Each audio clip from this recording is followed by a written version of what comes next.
जय द्वारकाधीश, जय काल भैरव, जय मेलडी माँ।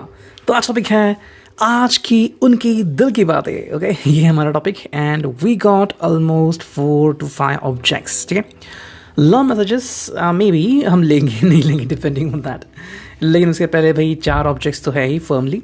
ये है Oracle, tarot, Oracle and Fortune cookies. ठीक है, सो इन चारों पांचों को लेके पहले करते हैं मैनिफेस्टेशन। ओके, बहुत ही ज़्यादा स्पेस है इसलिए मैं 2 हाथ यूज़ कर रहा हूँ। So let's connect to it. देखते भी हमें सही मैनिफेस्टेशन करना है कि सही गाइडेंस मिले, ओके, सही अंडरस्टैंडिंग मिले। अंडरस्टैंडिंग का मतलब ये नहीं होता कि हमें कोई अंडरस्टैंड करे, बल्कि हम भी किसी को अंडरस्टैंड करें और जो परिस्थिति आ रही है हमें उसको भी अंडरस्टैंड करना है। ठीक है, कई बार हम क्वेश्चन करते हैं कि भाई इतना मैं अच्छा हूँ या फिर इतनी मेरी पार्टनर या मेरा पार्टनर अच्छा है तो क्यों ऐसा हो रहा है। तो परिस्थिति देख के नहीं आती, बहुत सी चीज़ें होती है वो हम यहाँ पे अभी डिस्कस नहीं कर रहे, लेकिन इंपॉर्टेंट है कि चाहे परिस्थिति जैसे भी हो हमें उसको भी अंडरस्टैंड करना है। ठीक है, और उसको अंडरस्टैंड करने के बाद हम समझ पाएंगे कि जो एक्शन किसी ने ली है या फिर जो एक्शन हम ले रहे हैं या ले चुके हैं वो कितना सही था या कितना गलत। ठीक है, जस्टिफिकेशन नहीं करना है, बस अंडरस्टैंड करना है, यही हमारा मोटो है। तो चलो अब देखते हैं यहाँ पे हमें क्या रीडिंग मिलती है। ओके, तो जस्टिफिकेशन के लिए क्या इंपॉर्टेंट होता है कि हम हर कोई कहता है कि भाई मैं ही सही हूँ, राइट, और वो चीज़ें यहाँ पे हमें फिर दिख जाती हैं। लेकिन फिर इशू क्या होता है कि हम देखते हैं कि भाई क्या मैं सही हूँ या नहीं, तो प्रॉब्लम फिर उसमें आते हैं। हम डिसाइड नहीं कर सकते कि कोई सही है या गलत है, बिकॉज हर एक की जो ओपिनियन है वो अलग अलग हो सकती है। तो इसीलिए हमें ये समझना है कि हमें बस अंडरस्टैंड करना है सही चीज़ें, बाकी तो हम नहीं सोचे तो ही अच्छा है। ठीक है, देखते हैं अभी यहाँ पे हमें क्या रीडिंग मिल रही है। चलो भाई, इतने सारे कार्ड्स आ गए हैं and let's go. The first card is being the lovers, last card being 9 of Swords। ठीक है, तो ये है लास्ट कार्ड। हालांकि ये कार्ड आ रहा था तो हम इसे भी लेंगे, जो कि है 9 of Pentacles। तो आज ऐसा हो गया है कि 2 लास्ट कार्ड आ चुके हैं, तो इसलिए कंफ्यूजन मत क्रिएट कीजिए, फिर do not be confused, because ये आई थिंक 2 स्पेसिफिक परिस्थितियों के लिए हो सकते हैं। ठीक है, जैसे हम फिर कार्ड रीड करेंगे आपको समझ में आएगा कि आप किस परिस्थिति से कनेक्टेड हो सकते हो। जो पहला कार्ड है वो है the lovers. As you can see, ये पहला कार्ड है, that is all about the Gemini sign. आपको यहाँ पे दिख रहा होगा कि एक कपल है जोड़ा and they are like unite हो रहे हैं या फिर बंध रहे हैं, यू नो, एक एंजल है या फिर कोई परी है जो उनको ब्लेसिंग दे रही है। बहुत ही अच्छी बात है। ये कहीं ना कहीं द्योतक है इस कार्ड के थ्रू कि ये कहीं ना कहीं रिगार्डिंग कम्युनिकेशन हो रहा है, रिगार्डिंग फ्यूचर प्लान्स हो रहा है, रिगार्डिंग मैरिज अप्रूवल हो रहा है, you know, regarding being fiance भी हो रहा है। तो ये सारी चीज़ों के बारे में है एंड कहीं ना कहीं यहाँ पे एक झलक दिखती है कि आगे क्या होने वाला है। ठीक है, तो मे बी आप उसके लिए रेडी हो नहीं हो वो डिपेंड है, बिकॉज जैसे कि यू नो जब कोई रिश्ता शुरू करता है तो उसके I don't remember and I don't know exactly कि लोग कैसे क्या करते हैं, बट कुछ लोग ऐसे होते हैं कि जो समय जाने के बाद कहते हैं कि भाई हम मैरिज की तरफ सीरियसली कब देख सकते हैं, यू नो, एक फेयर ऑन करते हैं कि भाई हम 6 महीने देंगे या फिर 1 साल तक हम मैरिज की बात नहीं करेंगे, 3 साल तक बात नहीं करेंगे। तो चीज़ें होती हैं एंड यू सम पीपल, लेकिन उनकी तरफ ही बात छोड़ देते हैं, बिकॉज हर व्यक्ति की बात अलग अलग होती है। तो आपने ये रिश्ता कितना कंटिन्यू किया है, कब से शुरू है, वो तो आपको पता। लेकिन यहाँ पे ये चीज़ काफ़ी इंपॉर्टेंट है कि अगर ये उनके मन में चल रहा है तो कहीं ना कहीं ये मैरिज के बारे में सीरियस हो सकते हैं। हालांकि जो 2 कार्ड है ये, जैसे मैंने कहा कि जैसे हम रीड करेंगे तो आपको समझ में आएगा, तो ये दोनों अलग परिस्थितियां हैं, वो कैसी हम यहाँ पे बात करते हैं। जो पहला लास्ट कार्ड हमें मिला वो था 9 of Swords, Gemini, Libra, Aquarius. यहाँ पे आपको स्क्रीमिंग करते हुए एक लड़की दिख रही है। स्क्रीम मतलब चिल्लाते हुए, भावनाएं कंट्रोल में नहीं हैं एंड दुख में है, तकलीफ में है। ये उनका एक भयानक सपना भी हो सकता है, या फिर कहीं ना कहीं ये उन्होंने कहीं देखा है या सुना है किसी फ्रेंड से कि किसी फ्रेंड के फ्रेंड का बहुत बुरा डिवोर्स हो गया या फिर बहुत बड़ी चीज़ हो गई और उसका लवर उसको छोड़ के चला गया, वो कैसी हालत में है। ऐसी भी चीज़ें यहाँ पे हो सकती हैं। बिकॉज ऑफ दैट ये पर्सन को अचानक शायद नेगेटिव थॉट्स आ रहे हैं, या फिर वो अंदर ही अंदर स्क्रीम कर रहा है, या फिर कोई भयानक सपने भी हो सकते हैं। अब इसका मतलब ये नहीं कि ऐसा सच हो, ये बस उनकी एक अंडरस्टैंडिंग है। इसलिए मैंने कहा कि अंडरस्टैंड करना काफ़ी इंपॉर्टेंट है। ठीक है। जैसे कि मान लो आप फिल्म देख रहे हो और वहाँ पे कोई सीन चल रहा है और ये सीन एक्चुअली इस पर्सन ने देखा हुआ है, तो वो कांपेगा थर थर थर, तो आपको उसको होल्ड करना है। ये नहीं पूछना कि आप ऐसा क्यों कर रहे हो, हर एक की मेंटालिटी अलग होती है। तो यही चीज़ है कि अगर ऐसा हो रहा है तो मोस्ट इम्पॉर्टेंटली ये पर्सन चाहेगा कि आप जल्द से जल्द कमिटमेंट कर ले, ठीक है। इसलिए अगर वो फोर्स कर रहे हैं या फिर उनकी आंखों से दिख रहा है तो ये कोई सीरियस वजह हो सकती है, इसको इग्नोर नहीं करना है। नेक्स्ट जो हमें लास्ट कार्ड दिखा है वो है 9 ऑफ पेंटिकल्स एंड यहाँ पे हमें क्या दिख रहा है कनेक्शन कि विशेस कम ट्रू। इसलिए मैंने कहा कि दो अलग अलग कार्ड रीड्स हो रहे हैं, ये दोनों अलग अलग परिस्थितियों के लिए है, बिल्कुल भी कंफ्यूज नहीं होना है। ये उसके लिए कि जिस पर्सन ने पूरा तय किया है कि हम कैसे क्या करेंगे। मे बी आप कॉलेज के एंड ईयर में हो सकते हो या फिर जस्ट 1-2 साल हुए हैं एंड आपने कोई कंपनी ज्वाइन की है, फैमिली वाले अच्छा रिश्ता देख रहे हैं और आपको पहले से ही पता है कि आप किससे शादी करने वाले हैं। फिर कहीं ना कहीं अरेंज मैरिज भी हो सकती है, यहाँ पे शायद 1-1.5 साल के अंदर ये सब प्लान हो सकते हैं और उसी के लिए आपकी प्लानिंग चल रही है कि सब कुछ सही और बेहतर हो, यू नो। तो वो चीज़ यहाँ पे हमें देखनी, दैट इज़ वेरी इंपॉर्टेंट। तो ये चीज़ हमें ध्यान में रखनी है। बाकी सिचुएशन कैसी होती हैं वो हम जैसे ज़िंदगी जिएंगे और ज़्यादा समझ पाएंगे, okay, and that is very important. तो ये हमें अंडरस्टैंड करना है कि सिर्फ चीज़ों से हमारा मन नहीं भरता, एग्जैक्टली क्या हो रहा है हमारे ज़िंदगी में ये हमारे लिए काफ़ी इम्पॉर्टेंट है, ठीक है।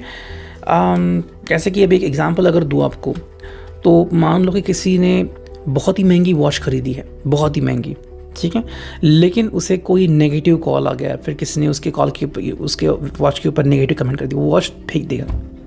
तो उसके लिए इमोशंस इंपॉर्टेंट है। दूसरा कोई देखेगा तो भैया इतनी महंगी वॉच उसने क्यों फेंक दी, बिकॉज उसके लिए उस वॉच की इंपॉर्टेंस है। तो दो लोग जब अलग अलग इंटरेस्ट के साथ मिलते हैं तो चीज़ें अलग बन जाती हैं। यहाँ पे हम देख रहे हैं कि एक ऐसा व्यक्ति जिसके लिए कुछ चीज़ें बहुत इंपॉर्टेंट है और एक ऐसा व्यक्ति जो मान के ही चल रहा है कि सब कुछ अच्छा ही होने वाला है। तो इनमें काफ़ी ज़्यादा डिफरेंस हमें दिख रहा है। नेक्स्ट कार्ड है वो है द सन। अगर हम इसकी बात करें तो ये पर्सन की ये सुबह की भी एनर्जी हो सकती है, कहीं ना कहीं इस पर्सन को पॉजिटिव एनर्जी देना बहुत ही इंपॉर्टेंट है। ये पर्सन गिफ्टेड हो सकता है, इंट्यूशंस इस पर्सन को मिलते हैं, क्या हो सकता है एक छोटी सी झलक इसको दिख भी सकती है, ठीक है। बाकी ये उसके ऊपर कितना बिलीव करता है ये उनको पता। काफ़ी ऐसे लोग होते हैं जिनको इंट्यूशंस मिलते हैं, तो चाहे वो भगवान को मानते हो ना मानते हो, लेकिन फिर चीज़ें कैसी होती हैं ये इंपॉर्टेंट है, ठीक है। जैसे कि हम कहते हैं ना कि मान लो कि कोई व्यक्ति है जिसकी ज़िंदगी में कुछ नहीं हुआ, ना कभी चोरी चकारी हुई, ना उसने कभी करोड़ रुपए जीते, बस अपनी ज़िंदगी जिए जा रहा है। कहे तो बहुत ही सीधी ज़िंदगी, बहुत ही अच्छी ज़िंदगी, कई लोग तड़पते ऐसे ज़िंदगी जीने के लिए। और अगर देखा जाए तो उस व्यक्ति ने कुछ किया ही नहीं ज़िंदगी में, तो क्या मिला उसको। तो ये चीज़ें यहाँ पर डिफरेंट होती हैं। द सन की जो एनर्जी यहाँ पे वो ये एनर्जी है कि कहीं ना कहीं इस पर्सन ने लाइट में आना चाहिए, ओके। अगर इसको कोई मार्गदर्शन मिल रहा है, अगर उसके पास कोई इंट्यूशन है तो उसने उस इंट्यूशन का यूज़ करना स्टार्ट करना चाहिए, ठीक है। मे बी यूनिवर्स की उसके लिए एक्सपेक्टेशंस हो सकती हैं। नेक्स्ट कार्ड हमें दिख रहा है वो है 10 ऑफ पेंटिकल्स एरीज, सॉरी ये है टॉरस, वर्गो, कैप्रिकॉर्न। अगर हम इस कार्ड की बात करें मिट्टी तत्व की, तो हमें क्या समझ में आता है, कहीं ना कहीं यहाँ पे कंप्लीशन है, यानी कि इस पर्सन को बस होल्ड करने की ज़रूरत है, या फिर इस पर्सन को बताने की ज़रूरत है कि don't worry I am with you. तो अगर आप इनका हाथ थाम के इनको बता सकते हैं कि भाई don't worry I am with you, चाहे जो भी हो जाए I am always with you, तो वो चीज़ काफ़ी इंपॉर्टेंट होती है। ऐसे हमने कई बार देखा है कि कुछ ऐसे मोमेंट्स आते हैं ज़िंदगी में जो हमें अंदर तक झंझोड़ करके रख देते हैं, and that is the crucial moment of life. जैसे कि किसी ने इमेजिन नहीं किया होगा कि भाई कभी एक्सीडेंट भी हो सकता है, लेकिन जब होता है तो उसके बाद कितने लोग हेल्प के लिए आते हैं, क्या होता है। एंड लाइकवाइज जैसे एक हादसा हुआ था हमारे साथ कि हम आगे चल रहे थे एंड सडनली हमारे सामने वाली जो कार थी उसने ब्रेक लगाया, आई डिड द सेम, लेकिन पीछे वाली जो बस कंट्रोल नहीं हुआ, धड़ाम से क्रैश हुआ। एंड फॉर्चुनेटली मैंने रेकी मतलब ऊर्जा वगैरह दी थी। एंड एक ऐसा हुआ था कि नॉर्मली जैसे कि मान लो अगर एक कार है तो मैं पूरी कार को ऊर्जा देता था और मुझे दिखता था कि वह यहाँ पे ऊर्जा बैटरी है, लेकिन जो पीछे का शीशा होता है ना, सिर्फ वहाँ तक ही ऊर्जा में दे पा रहा था और मुझे दिख रहा था कि नहीं जा रहा है पीछे। और मेरा फ्रेंड गाड़ी लेके गया था उस दिन, तो एक जो अंदर साइन होता है ना रखते हैं गुड लक साइन ओमेन, तो वो टूट गया था। तो कहीं ना कहीं एक नेगेटिव बात हो रही थी मुझे, लेकिन हमें जाना था। तो हम गए एंड एक्सीडेंट हुआ, पापा पीछे बैठे थे, किसी को कुछ नहीं हुआ, ना मुझे, ना सस को, ना डैड को, लेकिन बाहर जाके देखा तो ट्रंक इतनी लगभग अंदर जा चुकी थी, टेल लैम्प दोनों टूट गए थे, बम्पर भी टूट गया था, but nothing happen to dad, nothing happen to me and sister. तो जैसे ही मैंने देखा था कि भाई पापा उस विंडशील्ड के अंदर थे तो उन्हें कुछ नहीं हुआ, लेकिन वो चीज़ हुई। तो उसी प्रकार से उसके बाद जो मेरी अंडरस्टैंडिंग होती है कभी भी बस के आगे अगर हम चलते हैं तो, या फिर उस वक्त क्या था, तो वो बहुत अलग था। वो समझना काफ़ी इंपॉर्टेंट होता है, ठीक है। बट अगेन फीलिंग सेफ है, फिर कहना कि don't worry I am with you. अगर उस वक्त कुछ लोग, बिकॉज उस वक्त भी बहुत लोग आए थे, कहा थे भाई डोंट वरी अबाउट इट, सब कुछ ठीक हो जाए, तो ये दैट इज़ वेरी इंपॉर्टेंट, ये क्रूशियल होता है। तो ऐसे ही इस पर्सन के लिए क्रूशियल है कि आप उससे बात करें, उसको बताएं कि उसके लिए क्या सही है क्या नहीं, एंड आप उसके साथ हमेशा रहेंगे। 10 मिनट हो चुके हैं। नेक्स्ट कार्ड है princess of pentacles, taurus, Virgo, Capricorn, मिट्टी तत्व तो यहाँ पे आगे आ चुका है। इस पर्सन को स्पेशल फील कराना ये आपकी जिम्मेदारी है। स्पेशल फील कराओ कि यू आर अमेजिंग वन, आपके जैसा कोई है ही नहीं। इस पर्सन को बहुत अच्छा लगेगा। नेक्स्ट कार्ड हुआ 7 ऑफ पेंटिकल्स, हमेशा एक ही रास्ता मत चुनो, अलग अलग रास्ते आ रहे हैं, वो रास्ते भी आप चुन सकते हैं। जैसे कि अगर आप हमेशा उनको फूलों से ग्रीट करते हैं तो कहीं ना कहीं फ्रूट्स दे सकते हैं, कोई ड्रेस उनको कॉम्प्लीमेंट करके दे सकते हैं, कोई गिफ्ट वाउचर दे सकते हैं कि भाई जो आपके मन में है वो खरीदो, या फिर उनको लेके बस कहीं पे शॉपिंग के लिए जा सकते। डजंट मीन शॉपिंग करनी है, बस विंडो शॉपिंग करें, उनको काफ़ी अच्छा लगेगा कि you are taking care of them. Okay, next card हमें दिख रहा है वो है 3 of wands, it is Leo side. ये पर्सन एक्चुअली आपका वेट करते रहता है, पैशन है इस पर्सन में, और डजंट मीन कि हमेशा रोमांस की ही वेट करते हैं, लेकिन आप कॉल करेंगे, आपकी आवाज़ें सुनेंगे, तो वो जो महसूस करते हैं ना, उस फीलिंग के साथ वो पूरी ज़िंदगी भी बिता सकते हैं। हालांकि सिर्फ किसी किसी लोगों के साथ होगा, बाकी लोगों के लिए नहीं होगा, लेकिन फिर भी 3 ऑफ पेंटिकल्स नंबर 3 रिपीट हो गया है यहाँ पे। तो नंबर 3 किसके लिए इंपॉर्टेंट है वो देख सकते हैं। 3 ऑफ पेंटिकल्स में मिट्टी तत्व अगेन हो गया है कि ये पर्सन चाहता है कि हमेशा आपकी ज़िंदगी जो है वो उलझनों से दूर रहे, आप अपना काम करें, अपना काम करो, साथ में साथ ज़िंदगी जिए, तो ये उनका मोटो है। तो कहीं ना कहीं एडवेंचर थोड़ा सा मिसिंग हो सकता है, लेकिन ये शायद अगर ऐसा चाहते हैं तो आपको भी इनका साथ देना होगा। नेक्स्ट कार्ड हमें मिल गया है वो है 2 of wands, it is Leo side. ये आपका साथ चाहते हैं जहाँ पे आप ये हो और सादगी है, ठीक है। तो ये तो रीडिंग मुझे आ गए। तो जो लोग एडवेंचरस लाइफ चाहते हैं ये शायद उनके लिए रीडिंग ना हो, डिपेंडिंग ऑन, क्योंकि कार्ड्स तो वैसे ही यहाँ पे दिखा रहे हैं। और जो लास्ट कार्ड है वो है 8 of pentacles, do the work, काम करो एंड खुश रहो। तो यहाँ पे ज़्यादा कुछ एक्स्ट्रा करिकुलर एक्टिविटी नहीं दिख रही है, बस अपना काम और आपकी खुशियाँ यही दिख रहा है। अब देखते हैं इस ओरेकल से हमें क्या रीडिंग मिलती है, ठीक है। टैरो तो बहुत रीडिंग कर ली, अभी 13 मिनट हो गए अभी एग्जैक्टली। देखिए चलो देखते हैं फिर क्या रीडिंग मिलती है। चलो 2 कार्ड आ गए, हम वही देखते हैं। फीलिंग इनसिक्योर, ये जो उनके लिए कार्ड आ गया है, कहीं ना कहीं ऐसा फील कर रहे हैं कि इनसिक्योर फील कर रहे हैं। मतलब कोई चीज़ है, जैसे कि हमने देखा था ना 9 ऑफ सॉर्ड आ गया था, तो वो कार्ड की चिल्लाती हुई चीखती हुई लड़की, तो कहीं ना कहीं कुछ चीज़ों के कारण ये अपसेट भी हो सकते हैं। शायद उनको घर खाली करने के लिए कहा होगा, या फिर कहीं ना कहीं ये अपने फ्यूचर प्लान्स को लेके भी अपसेट हो सकते हैं। तो अगर आपको लग रहा है कि ऐसा उनके साथ कुछ हो रहा है या फिर आपको समझ में आ रहा है, तो आपको उनको हैंडल करना होगा, उनको सपोर्ट करना होगा, कहना होगा कि भाई I am with you, don't worry.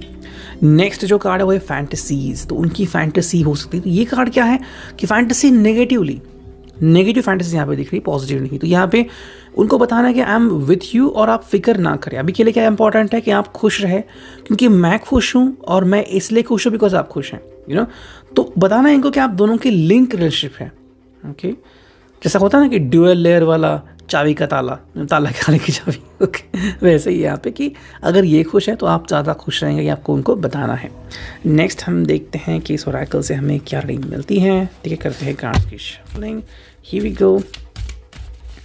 Oracle की रीडिंग तो अभी यहाँ पे सटीक आ गई। अब देखते हैं यहाँ पे 1 और 2, चलो 2 ही कार्ड हमने लिए हैं, देखते हैं क्या रीडिंग आती है। जो पहला कार्ड है वो है कॉन्शियसनेस, नेक्स्ट कार्ड नाइटमेयर। सी, ये भी कार्ड बिल्कुल मैच आ गए यहाँ पे। भाई कॉन्शियसनेस का मतलब ये है उनको बताना है कि डोंट वरी, एंड समझना है उनको कैसी कौन सी बात है, फिर क्या उनके ऊपर जज्बात हावी हो रहे हैं, क्या रिसेंटली को कोई कॉल आ गया था जिस कारण डिस्टर्ब है, ओके क्या वो कॉल कैसा था, किसी फ्रेंड ने किया था, फिर एनिमी ने किया था, जो भी था आप इनको पूछ सकते हो कि इनके नाराज़गी का कारण क्या है, किसी के कान भरे हैं या फिर अपसेट क्यों है ये।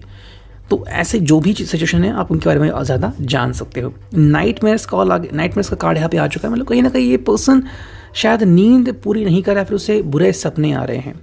अगर आप चाहे तो इनकी दृष्टि भी निकाल सकते हैं, मतलब ईविल आई, नज़र उतारना जिसे कहते हैं, वो भी कर सकते हैं ताकि ये चैन से सो पाएँ। और अगर इसको कोई क्वेश्चन सता रहा है तो उसके ऊपर भी आप चर्चा कर सकते हैं। अब देखते हैं यहाँ पे हमें फॉर्चून कुकीज क्या मिलती हैं। करते हैं कार्ड्स की शफलिंग। वाओ, एक अभी आ ही गई थी, चलो हम ये लेते हैं 2। देखते हैं क्या रीडिंग। जो पहला कार्ड है वो है चेंज एंड सेकंड जो कार्ड है मैनिफेस्टेशन। तो चेंज का मतलब है कि कोई ना कोई चेंज तो आ रहा है इनकी ज़िंदगी में। तो चेंज जैसे मैंने कहा कि शायद घर बदल रहा है या फिर रिश्ते भी बदल रहे हैं, कहीं ना कहीं शायद कोई रिलेटिव इनको छोड़ के भी जा सकता है, फिर किसी फ्रेंड ने इनको छोड़ा है, मे बी कोई पर्सन इस ज़िंदगी से टेक ऑफ भी हो चुका है, डिपेंडिंग ऑन, और ये पर्सन इस चीज़ को एक्सेप्ट नहीं कर पा रहे हैं। तो शायद ये वजह हो सकती है क्यों ये पर्सन नेगेटिव थिंकिंग कर रहे हैं। ये भी मुमकिन है कि कोई मतलब सोल हो या घोस्ट उनको तकलीफ़ दे रहा है। अगर ये नई जगह पे शिफ्ट हो गए हैं और वहाँ पे उनको ज़्यादा पता नहीं है आइडियाज़, तो उसके बारे में भी ये सोच सकते हैं।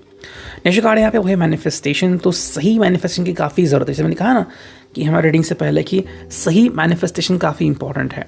अगर हम नहीं करते तो पता नहीं, जैसे कि किसी ने कहा कि मुझे सिर्फ खुश रहना है, ठीक है, बहुत ही अच्छी बात है, लेकिन खुश रहने का मतलब क्या होता है? ओके जैसे कि आपको बिज़नेस करना है तो बिज़नेस में बहुत से अप्स एंड डाउन्स होते हैं, नहीं मुझे वो नहीं करना, तो फिर आप सक्सेसफुल बिजनेसमैन नहीं बन पाओगे। अगर वो बनना है तो उसके लिए सब चीज़ें करनी होंगी, हंसना होगा, रोना भी होगा, और जो पसंद नहीं उनके से भी बात करनी होगी। अगर ये मुमकिन है तो हाँ, बहुत ही अच्छे बिजनेसमैन बन सकते हो, so that is very important. तो अगर हम सही मैनिफेस्टेशन नहीं कर रहे हैं तो चीज़ें अच्छी तरह से वर्क नहीं करेंगे, यही आपका सबक है। With reading, I hope it will resonate. Thank you. Take care. Goodbye.